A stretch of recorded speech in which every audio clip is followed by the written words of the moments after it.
যে ছেলেটাকে আমি ভালোবাসি ওর ওর বাবা আমাকে মেনে নিয়েছে। ওর বাবা বিয়েতেও রাজি হয়েছে। শুধুমাত্র একটা শর্ত আছে। শর্ত? কি সেই শর্ত? আসলে ওর বাবা বলেছে ওকে বেশ কিছু জিনিসপত্র দিতে হবে, যেমন 5-6 লাখ টাকা দিয়ে একটা বাইক কিনে দিতে হবে, আর 1.5 লাখ 2 লাখ টাকা দিয়ে একটা আইফোন কিনে দিতে হবে, আর 2-3 লাখ টাকার ফার্নিচার দিতে হবে। মানে টোটাল 10 লাখ টাকার মতো হলেই হয়ে যাবে। এই তুই কি বলছিস?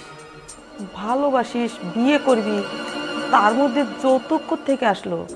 আর তুই একটা শিক্ষিত মেয়ে হয়ে যৌতুক দিয়ে বিয়ে করবি? মা, আমি এত কিছু বুঝি না।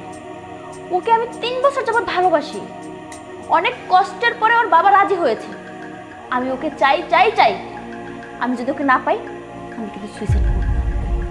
মা, তুমি বোনের কথা মেনে নাও না। কেন ওর বিষয় নিয়ে তুমি এত চিন্তা করতেছো বলতো? আর তাছাড়া মেয়ের বিয়ে দিতে হলে তো তোমাকে টাকা পয়সা দিতেই হবে, তাই না? তা তুমি মেনে নাও না। আচ্ছা ঠিক আছে, দেখি কি করা যায়।